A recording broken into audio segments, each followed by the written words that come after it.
Allez.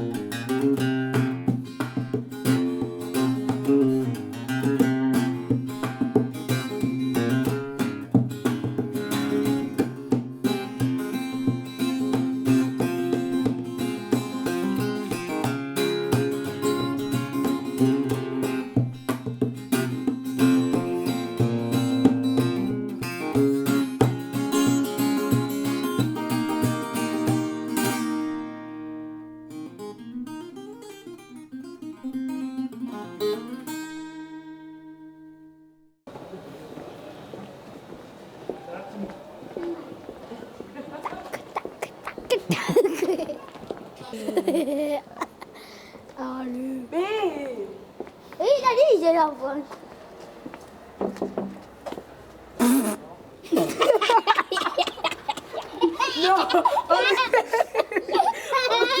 Doucement.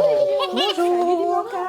je suis née à La Seyne-sur-Mer, dans le Var, une ville portuaire où le chantier naval avait une grande place. Mes parents venaient d'Algérie et plus précisément de Oran. Voilà, j'ai grandi à La Seyne-sur-Mer et c'est là où j'ai vu aussi la fermeture des chantiers navals. Et donc la question du chômage et qu'est-ce que ça fait sur les gens, ça m'a frappée assez jeune. Ensuite, j'ai fait des études à Marseille. Et là, j'ai découvert Marseille. Je me suis dit, je ne bouge plus de Marseille. C'est là que je veux être. Voilà, j'ai fait des études d'urbanisme et de développement local. Et puis, j'ai commencé à travailler dans l'insertion. Et ensuite, j'ai refait des études de psycho. J'ai fait un master de psycho. Et ce qui m'intéressait le plus, c'était quand même la psychanalyse. Donc, c'était l'approche du sujet. Donc, j'avais l'approche urbanistique, l'approche du sujet. Je travaille dans l'insertion depuis à peu près 20 ans. De façon institutionnelle. Et puis, voilà, je suis aussi impliquée au Bouillon de Noailles. Alors, à La Seyne, moi, j'ai grandi dans... Alors, d'abord, dans une cité qui s'appelle la Cité Berthe, qui s'appelle toujours la Cité Berthe.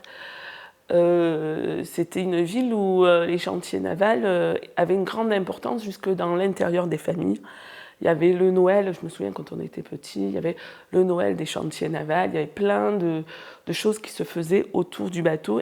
Mais en fait, toutes mes copines et mes camarades de classe, leurs parents, ils travaillaient au chantier naval et j'en entendais parler tout le temps. Et c'était la première fois où j'entendais parler de quelque chose qui arrivait chez des proches et j'en entendais parler aussi à la télé. Et puis, il y avait des trucs de gens qui se suicidaient, donc je voyais que des adultes pouvaient mourir pour du travail, alors qu'au début, c'était quelque chose de super, les chantiers navals. Moi, je voyais ça un peu d'un regard d'enfant, donc... Mais voilà, j'ai bien compris que c'était quelque chose de très important pour les adultes. C'est la leçon que j'ai gardée. Voilà. Et même à l'époque, à l'école, on en parlait aussi des chantiers navals. Donc j'avais pas de vision politique, mais j'avais une vision qu'il se passait un truc, quoi. Et un truc qui avait de l'impact sur les adultes. Ça fait des balades dans l'atelier.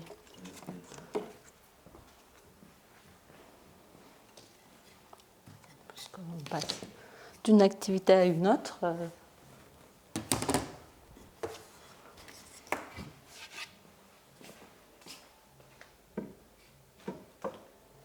De toute façon, la gravure, c'est un peu long.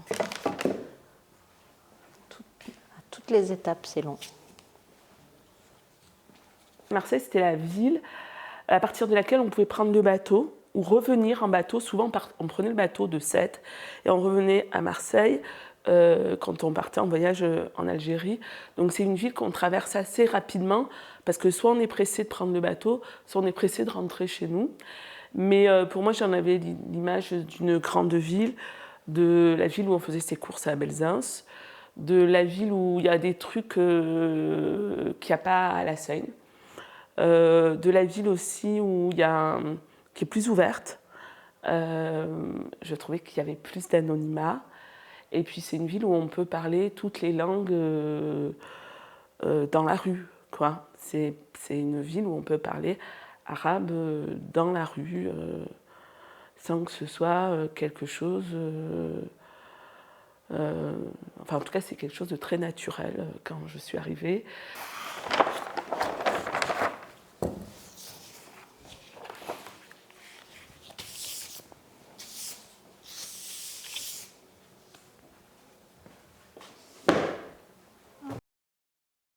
J'y ai vécu pendant à peu près 12 ans. C'était au marché des Capucins. Et donc c'était vraiment des années super chouettes. C'est là où j'ai rencontré Claude et Zainab. C'était mes voisins du dessus. Et donc on habitait un immeuble où ça circulait beaucoup. On regardait la télé tous ensemble. Les enfants du 4e étage pouvaient venir faire les devoirs au 2e. On se passait le sel. Voilà, c'était une vie où c'était un peu une rue verticale. C'est un peu une solidarité qui m'a rappelé celle de la cité, où aussi, voilà, le plat de la voisine du 2e, il passe au 4e. On se partage nos recettes, on se partage nos plats. Et ça passait aussi beaucoup par la nourriture. C'est un papier particulier, très très souple, qui supporte bien l'eau aussi parce qu'on va le laisser tremper un petit moment. Et puis qui normalement doit être 100% en coton. Sinon ça s'abîme avec le temps. Il ne faut pas qu'il y ait beaucoup d'acidité dans le papier, je crois.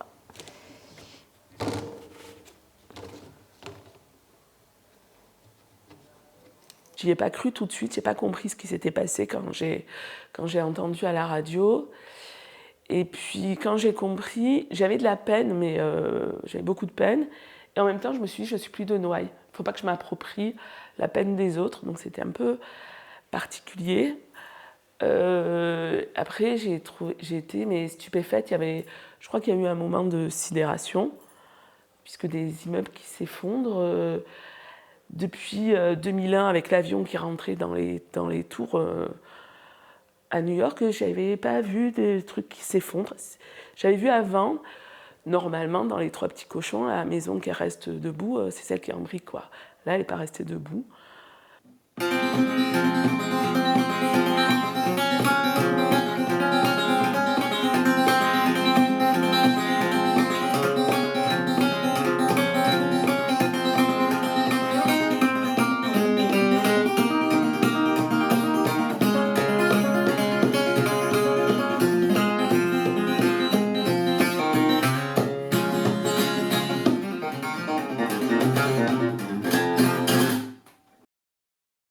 Alors je suis Claude Signoret, j'ai 54 ans et moi je viens d'un département voisin, du Gard.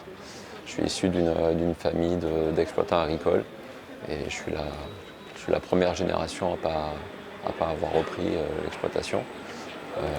Mais donc toute la famille, depuis toujours, en tout cas qu'on sache, que ce soit dans les Cévennes ou ailleurs dans le Gard, on est une famille de paysans. Et donc j'ai fait des études d'ingénieur à l'école des mines à Alès et puis j'ai rapidement travaillé en tant qu'ingénieur dans une entreprise marseillaise, une grande entreprise marseillaise. Je suis investi en parallèle plutôt, dans l'accompagnement de jeunes majeurs des migrants, principalement d'Afrique subsaharienne, par le réseau Éducation sans frontières. Donc par la scolarisation de ces jeunes, l'accompagnement dans les démarches administratives et puis aussi l'hébergement et essayer de trouver des solutions pour les intégrer après ici en France, quoi. Tout ça, c'est quelque chose qui m'a pris beaucoup de temps en plus de mon travail et je sentais que j'ai trouvé plus de satisfaction personnelle et plus de reconnaissance finalement que dans mon travail qui me rémunérait bien mais me procurait peu de reconnaissance ou de satisfaction. Et c'était aussi pour moi, puisque je venais pas du tout de ce milieu-là, une façon d'expérimenter de nouvelles choses. Et donc ça a été un peu à l'origine aussi de l'association le Bouillon de Noailles, qu'on a monté avec trois autres personnes. L'idée de base, c'était quand même expérimenter et faire des propositions autour de la cuisine, bien sûr, mais aussi à vocation sociale, et donc expérimenter des dispositifs. Le bouillon de Noailles, l'idée de base, c'est créer un restaurant qui soit entreprise d'insertion et qui soit aussi un lieu pour le quartier, pour Noailles. Du coup, la cuisine de l'Arc, qui est le projet sur lequel je travaille principalement, bon, c'est un projet qui me préexiste, hein, et qui est un peu le projet d'origine de création de l'asso, de ce que j'ai compris, ou de ce qu'ils en racontent en tout cas. Et du coup, à la base, l'idée, c'était un lieu de restauration qui soit un lieu d'insertion professionnelle. Donc ça veut dire une partie des personnes embauchées ont eu des parcours qui les ont éloignés de l'emploi à un moment, quoi. Et où du coup, la cuisine, ça soit un moyen de reprendre en confiance en soi, en compétences, ou le service, d'ailleurs. Métier de la restauration en général. Et donc il y aurait ça d'un côté, et du côté clientèle, où il y aurait plusieurs niveaux de tarifs pour, donc suivant les revenus, pour permettre de lever un des freins à l'accès à la restauration, enfin en tout cas à l'entrée dans un resto de manière un peu récréative, quoi, que ça ne soit pas un grand événement non plus, mais où ça puisse être... voilà, créer une nouvelle relation à la restauration moyenne gamme. Voilà. Et c'est aussi un peu partie du constat. Je crois qu'à Noailles, il y avait surtout de la restauration pas chère et pas forcément, enfin, restauration rapide et pas forcément équilibrée, type snack. Et en face, depuis quelques années, des restos où on ne peut pas vraiment manger un repas complet pour moins de 30 €, quoi. Et où du coup, qui ne sont pas très accessibles économiquement et aussi symboliquement, quoi. Enfin, où l'entrée, elle est difficile pour les personnes qui habitent dans le quartier et qui sont genre précaires économiquement, en gros. Ça va être un lieu vraiment pour le quartier et vraiment où les murs vont être à pardon, où les murs vont être à disposition de toutes les assos qu'il y a dans le quartier, et pour qui il y a un manque de locaux qui est assez terrible. Enfin, on l'a vu, rien que pour l'espace des enfants, ça a été une sacrée lutte pour trouver des murs, quoi. Et ça, du coup, on a pu le voir depuis 2 ans par les différents événements qu'on a organisés avec d'autres assos, par les dialogues qu'il y a eu avec certains habitants du quartier qui avaient envie de faire des choses, mais où il n'y a pas d'espace public forcément à Noailles qui ne soit pas occupé par du marché, ou voilà, pour les femmes, il y a très peu de lieux où elles peuvent se retrouver, vu que les cafés sont quand même très masculins. Donc ça, c'était ça l'idée de base. Donc à la fois entreprise d'insertion, l'alimentation, et puis le lien social dans un quartier que les 4 cofondateurs connaissaient bien pour l'avoir habité ou fréquenté pendant longtemps. Ça s'est fait, on a réfléchi au projet et on l'a écrit pendant l'hiver 2019-2020. On n'arrive pas à savoir, et on ne s'est pas vraiment posé la question non plus, si c'est directement lié aux effondrements d'immeubles. Est-ce que c'est ça qui a déclenché à ce moment-là cette envie de faire ça? En tout cas, on en parlait depuis pas mal de temps, mais ça s'est fait à ce moment-là, quoi.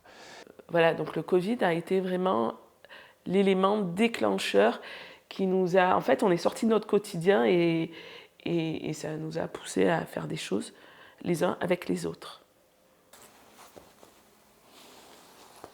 Tu vois, sur les côtés, comme le papier, il va vraiment épouser la plaque, il faut nettoyer tous ces bords pour pas qu'il y ait du...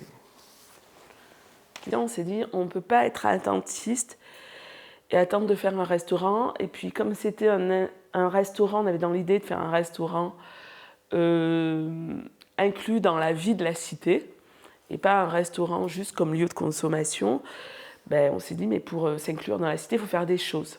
Claude parlait beaucoup du bouillon de Noailles, et notamment avec Mathilde Chèvre du Port à Jauny. il était parti de l'idée de faire un livre de cuisine. On va toujours dans l'idée de faire un objet concret en attendant l'ouverture du restaurant. Et puis après, on a rencontré Mo Abbas. Et puis après, je crois que c'est Mo qui a eu l'idée, mais j'en suis pas sûre. Que plutôt de faire un livre, et ça serait bien de faire une revue avec une récurrence. Et c'est comme ça qu'est né Ingrédients, qui est la revue éditée par le Bouillon de Noailles. Et on s'est dit, mais l'ingrédient, c'est pas forcément quelque chose qui se mange, ça peut être quelque chose qui se raconte. Donc il y a eu l'ingrédient avec les coiffeurs, il y a eu l'ingrédient avec la cuisine, la rue de l'Académie. Voilà, là, j'ai, celui-là j'aime bien, l'ingrédient sur les produits fermentés. Ça c'est un ingrédient très particulier. C'est un ingrédient où on a mis les illustrations et chacun peut écrire ses recettes. Donc chacun peut faire l'expérience de créer son ingrédient. Mo Abbas, poète et cuisinier, membre du Bouillon de Noailles, un des contributeurs de la revue Ingrédients, pour laquelle j'ai écrit plusieurs numéros, et voisin, puisque j'habite juste là, à 2 pas, rue de l'Académie.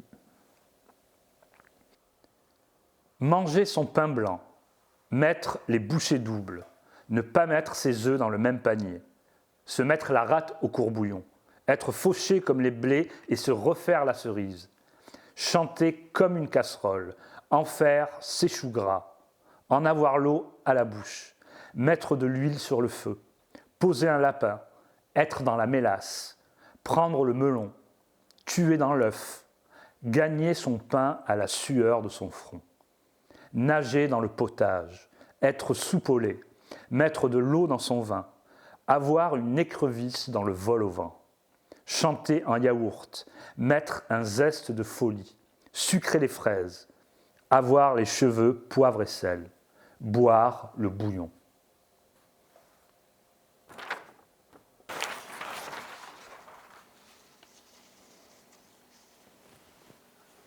J'espère qu'on ne sera pas trop déçus. Des fois, les premiers tirages, c'est un peu faible parce qu'on n'a pas bien réglé la presse ou bien on n'a pas bien ancré.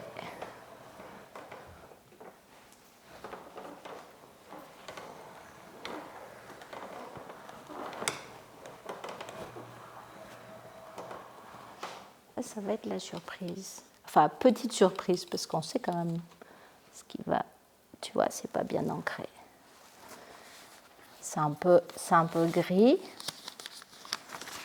Bon, c'est comme ça, c'est toujours comme ça. Normalement, ça doit être, il y en a une d'impression là-bas, ça doit être beaucoup plus noir que ça. Par les ateliers de cuisine qu'on organise dans la rue, avec ça, on a fini par organiser un petit festival dans la rue de l'Arc, en plein cœur de Noailles, qui s'appelle Un été rue de l'Arc, avec d'autres associations du quartier. Et on a fait ça pendant tout le mois d'août 2021 et également le mois d'août 2022. Et donc, 2 fois par semaine, on cuisine avec les habitants qui veulent venir cuisiner, puis on mange ensemble. Et on s'est rendu compte très rapidement que c'était les femmes qui venaient, mais beaucoup d'enfants venaient et cuisinaient pendant des heures avec nous, et puis se concentraient sur leur travail. Ils faisaient ça presque comme un travail. Ils se sentaient responsables. Ils faisaient aussi la vaisselle. Ils aimaient faire le service aussi, et ils tenaient un rôle quasiment d'adulte pendant plusieurs heures, alors que juste avant de commencer, ils couraient partout, ça criait, et là, c'est là aussi qu'on a croisé Alice Krichel, qu'on connaît par ailleurs depuis très longtemps, et que le projet de cuisine et d'atelier de cuisine avec son idée de créer un lieu pour des enfants en difficulté scolaire, le mélange des deux a donné ce lieu de l'espace des enfants autonomes qu'on a ouvert maintenant, là, il y a 2 mois maintenant. Alors, je m'appelle Alice Crichel. J'habite à Marseille depuis pas très longtemps. Et j'ai, avec le Bouillon, travaillé à l'ouverture de l'espace des enfants autonomes. Pourquoi tout ça? Comment j'en suis arrivée là? J'ai depuis toujours travaillé avec les enfants. Moi, je suis née dans la Drôme, dans la montagne, et je viens un peu d'une éducation où mes parents venaient de la ville et se sont installés comme agriculteurs en 1974 et ont essayé de créer une petite utopie dans la montagne. Et donc on était des enfants très libres. Les enfants qui viennent là, donc ils sont en difficulté scolaire, mais en grande partie c'est des enfants qui sont là depuis pas très longtemps. Parce que, voilà, Noailles, il y a des hôtels qui accueillent des primo-arrivants. Il y a aussi là, une population qui est pauvre. Il y a beaucoup de femmes seules avec enfants, dont les enfants viennent là. Donc il y a des difficultés qui sont scolaires, mais qui sont liées parce qu'ils parlaient tout simplement, ils n'étaient pas dans une école en France juste avant. Donc ils apprennent la langue, ils apprennent tout. Donc il y a voilà, en grande majorité des enfants dans ces situations-là. Il y a d'autres enfants qui ont des difficultés de lecture ou de mathématiques, enfin voilà, c'est assez large. Qu'est-ce qui se passe? Ça, c'est grand. Ça, c'est là. Alors, on dit plus lourd. Ça, c'est plus lourd et ça, c'est plus léger. Ok? Maintenant, tu coupes un peu, tu mets là et tu fais ça. Vas-y. Tu mets pareil. On fait beaucoup de choses autour de la cuisine. Donc là, voilà, c'est une manière de parler, de compter, de se déplacer pour aller chercher des ingrédients, se déplacer dans la ville, choisir des recettes. Enfin, il y a beaucoup d'expressions, de vocabulaire.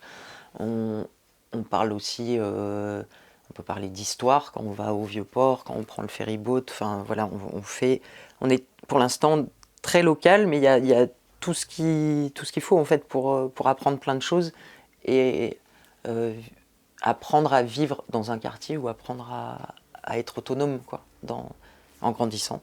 Mezzogiorno, il pranzo servito. Buon appetito, piatto pulito, senza macchia sul vestito.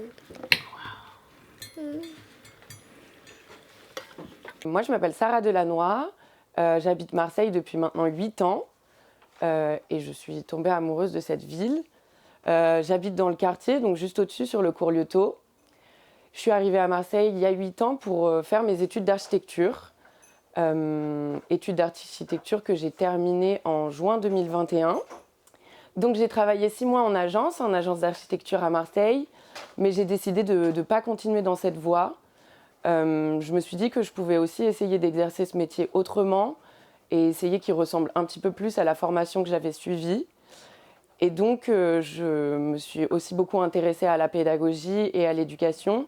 Reposer aussi la question aux enfants de peut-être ce qu'ils veulent dans la ville, peut-être les remettre un peu à leur place dans ces questions-là, parce que c'est vrai que c'est pas souvent des gens à qui on donne la parole, que ça pourrait être assez intéressant, et que la plupart de ces petits bougres aussi ont soif d'apprendre plein de choses.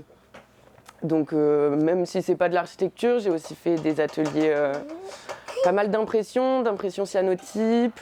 Là, la semaine dernière, on a fait de la couture et des coussins. Donc l'accueil est gratuit, mais c'est comme les ateliers aussi qu'on fait avec le Bouillon hors les murs. Il y a un souhait de gratuité. Et donc pour ça, il a fallu trouver des financements. Donc là, il y a la mairie qui nous soutient avec le local. Il y a la Fondation de France qui nous soutient aussi là sur une période de 3 ans. Et les acteurs de la politique de la ville. Donc en fait, c'est un soutien, un accompagnement à l'autonomie. En fait, ici, on fait un peu tout ce dont on a besoin pour grandir et pour être autonome. Donc il y a tout ce qu'on fait avec la cuisine, mais il y a aussi des balades urbaines où on essaye de se repérer dans un quartier, d'aller dans des endroits où ils ne vont pas forcément, bien qu'ils habitent juste à côté, découvrir des lieux, des théâtres, la médiathèque, voilà, de vivre son quartier à travers diverses activités, quoi. Effectivement, le fait d'avoir ce lieu, par rapport au bouillon, tu penses au bouillon, j'imagine un petit peu, et puis parce qu'il y a d'autres assos aussi qui sont sur la rue, mais ça s'est accéléré quand même depuis qu'il y a le bouillon. Et c'est sûr que le bouillon, il est là parce qu'il y a ce lieu, parce qu'on a l'atelier. Sur la Belle de Mai, la question de l'urgence alimentaire, elle était aussi présente. Et c'est là qu'a été montée la cuisine du 101, où là, on s'est adossé à un projet avec Nexity et la Solia. Et c'était une cuisine pour ceux qui n'en ont pas. Donc c'est une cuisine ouverte pour les personnes qui sont délogées, les personnes qui sont SDF, qui sont à l'hôtel, ou qui ont envie de cuisiner ensemble. On s'est rendu compte que c'était une source de frustration supplémentaire et de mal-être supplémentaire, de ne pas avoir de chez soi, mais surtout de ne pas pouvoir cuisiner ce qu'ils veulent quand ils veulent et de dépendre de l'aide alimentaire, d'une aide qu'ils n'ont pas choisie. Et je m'appelle Fernando, j'habite à Saint-Charles. À ce moment, je prends des notes sur les ingrédients que je puisse amener la prochaine fois.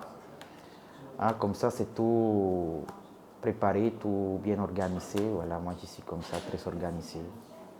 Bon, j'essaye. Et j'aime bien faire la cuisine. Et pour moi, c'est un moment de détente. Et voilà, je pense que c'est un monde très varié. Les cuisines du monde, la cuisine française aussi, il y a plein de choses. Donc, c'est un univers, on va dire. Et je me fais à manger pour les jours où je garde juste un peu pour le lendemain. Et comme je n'ai pas de frigo, je laisse les choses en ce moment à la fenêtre parce que c'est l'hiver. Alors moi c'est Pascal, j'ai 35 ans. Je suis banlieusard de la région parisienne. Donc moi j'ai une formation de maître d'hôtel. Je suis passé par toutes les étapes de ce métier, de la plonge jusqu'au maître d'hôtel. Et la crise sanitaire a fait qu'il y avait beaucoup de questionnements à ce sujet, notamment sur la suite, quoi. Et c'est comme ça que par réflexion et du coup par aussi peut-être envie de voir ailleurs, je me suis retrouvé au Bouillon de Noailles. Donc c'est totalement une reconversion totale en fait. Ma venue au Bouillon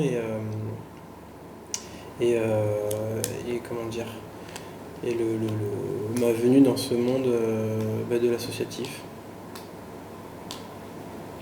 Moi c'est Alem Amar, j'ai 31 ans, je suis également de la région parisienne, mais marseillaise depuis plus d'une quinzaine d'années maintenant.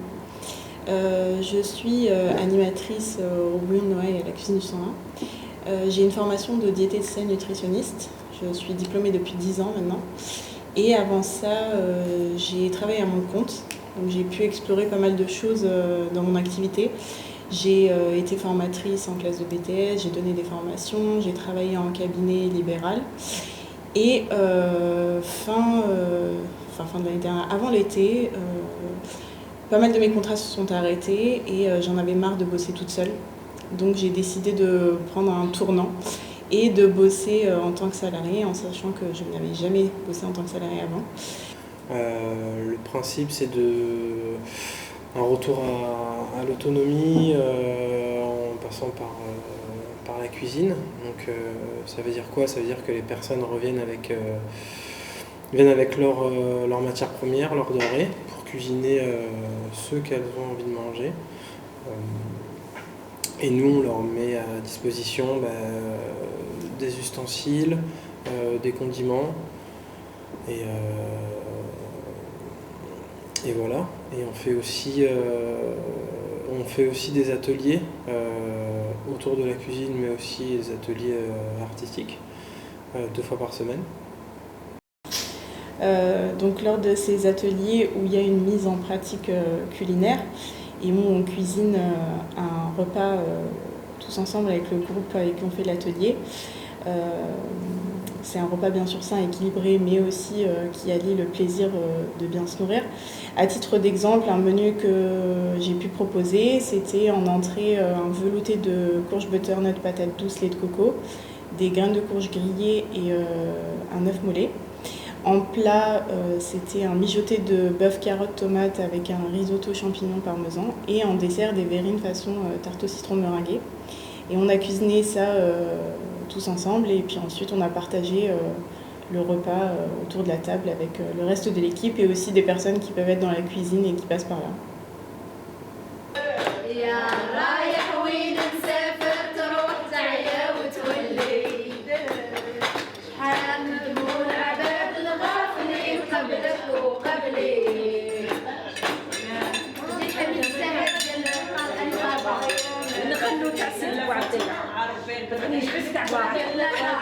Je viens ici pour cuisiner, manger moi-même, parce que là on dort, c'est pas la cuisine, on mange le matin et le soir, mais à midi on ne peut pas manger là-bas.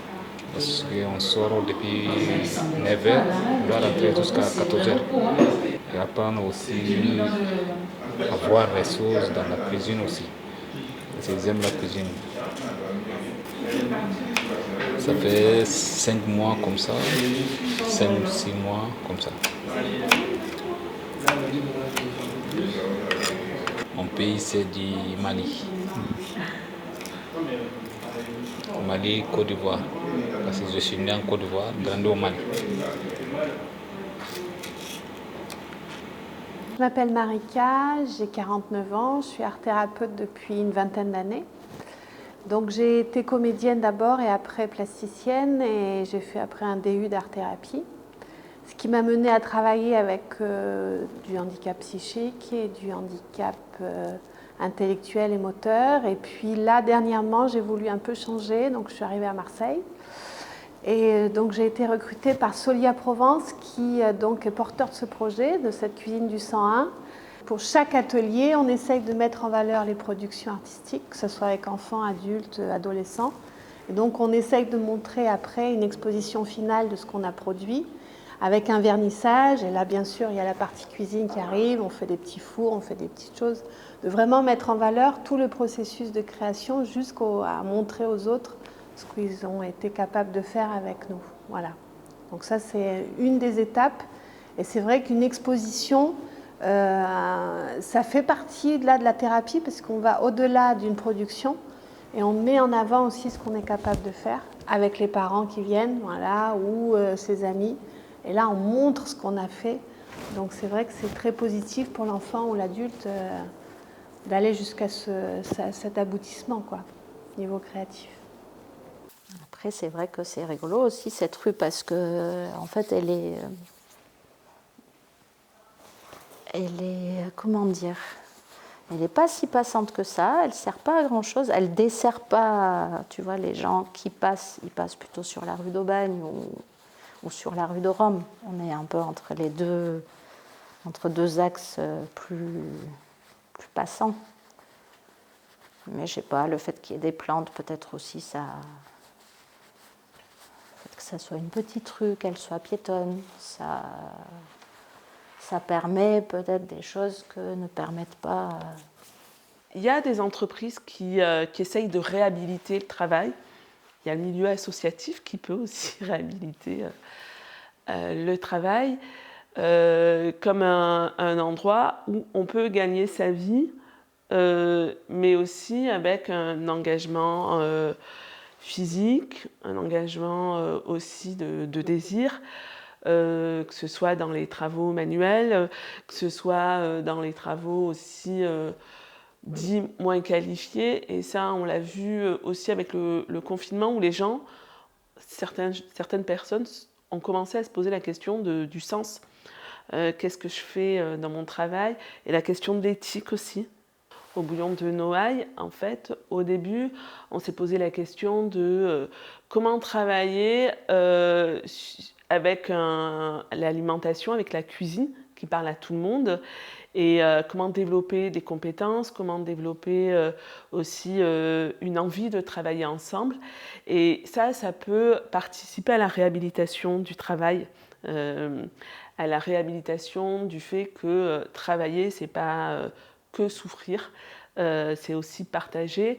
Et le monde associatif peut aussi combler certaines lacunes qu'on peut avoir sur des publics. Nous, on a travaillé, par exemple, avec des dames qui ne s'envisageaient pas à travailler dans la cuisine, qui ne s'envisageaient peut-être pas du tout travailler. Et des expériences avec des chefs, ça leur a montré que déjà elles étaient capables, et puis ça a donné aussi une certaine fierté. Et la fierté, ça permet aussi de développer l'esprit d'initiative. L'objectif au bouillon de Noailles, c'est d'avoir une équipe solide et aussi avoir des personnes pour qui l'expérience au bouillon de Noailles est un tremplin où elles peuvent reprendre confiance en elles, où elles peuvent reprendre un parcours professionnel, voire le débuter, un lieu aussi d'apprentissage des techniques, un lieu d'apprentissage du travail ensemble. Donc c'est un laboratoire où on accompagne les gens vers le milieu du travail classique. Et c'est aussi un endroit où on est assez exigeant sur la qualité du travail. C'est pas parce que la personne sort de la précarité qu'on n'est pas exigeant, parce qu'on pense que tout le monde est capable de faire quelque chose de bien, et on accompagne en ce sens. Après, la nourriture, c'est aussi se restaurer, c'est préparer ensemble, c'est aussi une culture de comment on fait, et c'est aussi une question de transmission. Voilà, moi j'ai peur qu'il y ait une cuisine méditerranéenne qui se perde. Et puis voilà.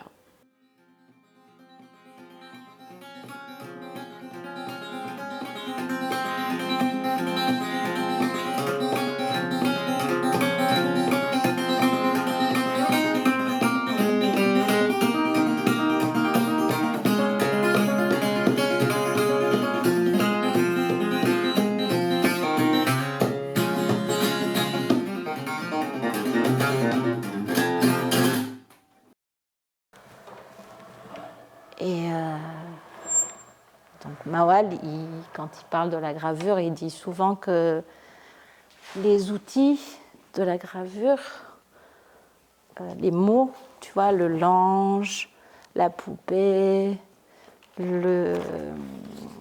qu'est-ce qu'il y a d'autre?